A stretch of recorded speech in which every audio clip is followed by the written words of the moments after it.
But when you think about Kim, I was thinking to myself the other day, Uptown Records started with 5 people. Andre Harrell, I'll Be Sure, Heavy D, and Puffy. And Kim was the longest working employee because she was there from the very beginning. She was Andre's personal assistant. Kim is dead. Heavy D is dead. Andre Harrell is dead. The only 2 left are Puffy and Al almost died. I'm sorry, I'm a little upset about it, because I'll Be Sure just came out of his coma, and I've been talking to Al, and we've been texting back and forth, and I'm just glad that he's alive to text. Oh, definitely. Isn't that interesting? That is interesting.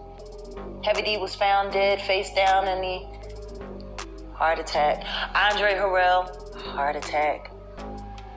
Kim died from pneumonia, but there's the first coroner's report that said that she died. It was ruled a homicide, and they found toxins in her body to prove that she had been poisoned. You know, they have poisons that create heart attack and pneumonia-like symptoms. And then right after that, Al had a meeting, and I was going to meet up with him because we were in Vegas, and then the next thing you know... You want to know what they all had in common, though?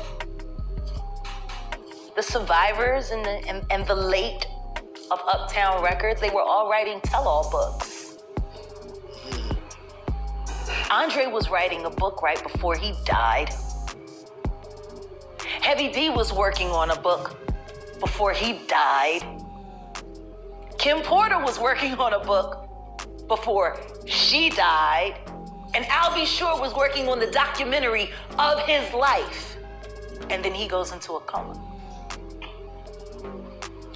Has Puffy ever been in a coma? Has anything happened to him?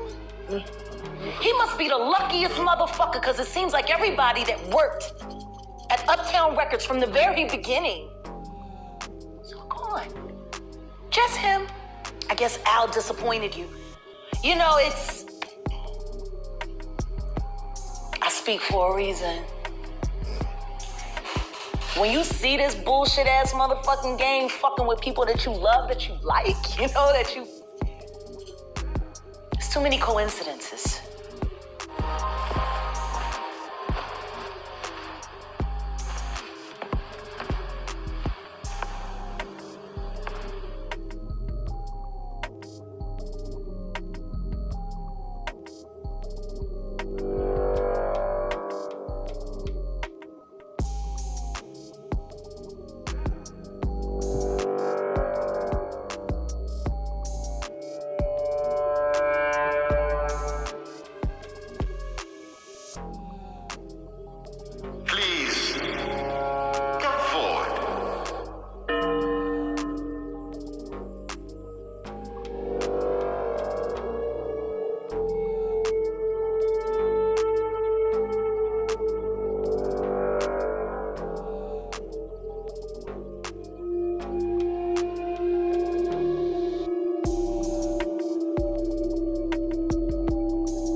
It doesn't matter whether you have forgotten it, or if you never knew it. You will kindly remove your mask.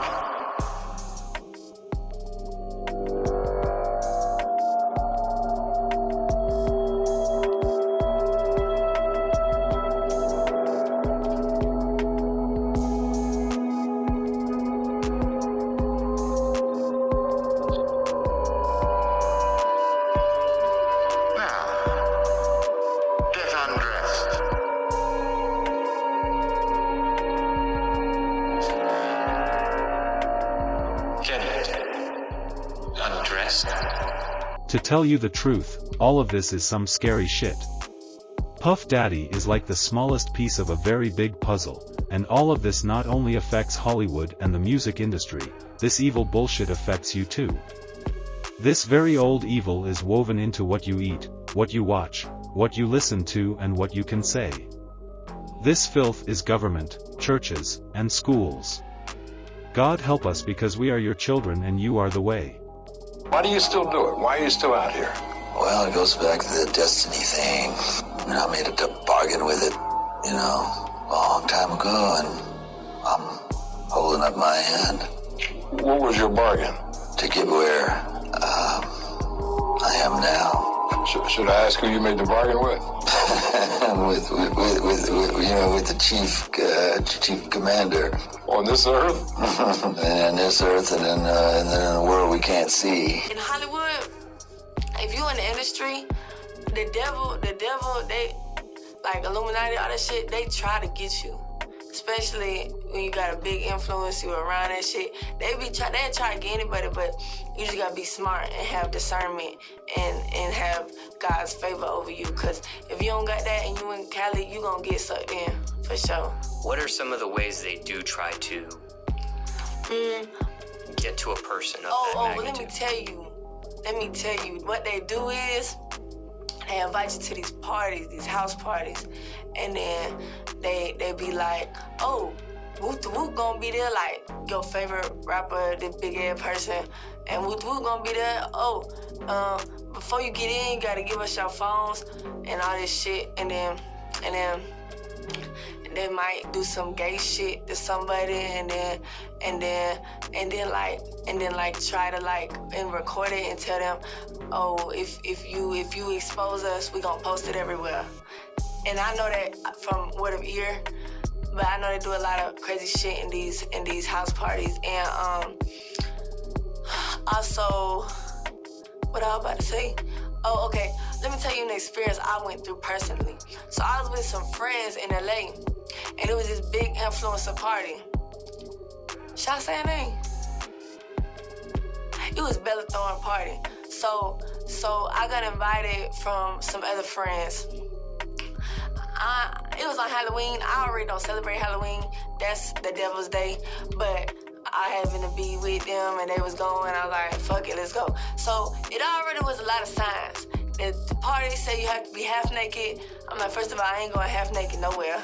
Second of all, it was like a lot of signs that was adding up that night. Like the same night on Hollywood Boulevard, the party was off Hollywood Boulevard, some guy got shot and killed on Hollywood Boulevard, so the whole street was shut down. So that was another sign. So then we get to the party. This is the beginning of all this COVID stuff. So we get up there, they talking about, oh yeah, you can't bring your phone in. I'm like, first of all, who ain't bringing their phone in? I'm bringing my motherfucking phone in. I don't give a fuck who you is. It could have been Kim Kardashian and I'm bringing my phone. And then you gotta sign some papers. What am I signing some shit for to get into a party? Like, what? Like, I'm from Atlanta, we don't do shit like that. And then this is where it really threw me off. They said they had to prick your blood to get in. I said, oh no, I'm good. Everyone else went, I called my Uber and left. Like, that's the shit where I think they be trying to get you. And like, if it's like good thing about it, people move to LA for a dream. They chasing money, fame, clout, whatever. So they gotta think about it. Somebody, like a young girl that's trying to get on, that just moved out there. She gon', oh hell yeah, Bella Thorne, and then you don't know who else in it. Like connections. Me, I'm good. Like that shit gonna come naturally. I don't gotta prick my finger, take my blood to get into a party. If it's meant to happen, it's gonna happen. I'm not finna do something like that. I knew it was around that time, 2003, 2004. Went to the playoff series. And Halle Berry's walking by, and I'm like, oh shit, Halle Berry, bro, I'm fine. And it was like 4, 5 white dudes sitting there.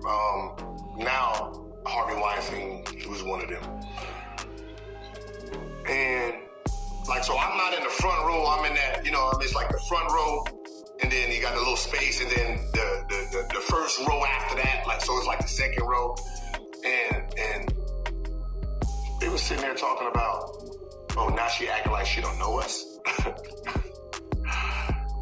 She wasn't saying that when she needed that part. Every single one of them hit. I was like, no, not Holly. No, not them. Yuck.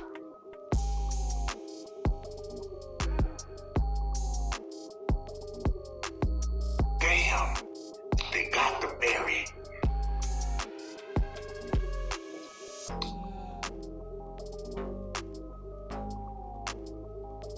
And I don't really know when people seen the Harvey Weinstein and all that, and the Bill Cosby and the pills and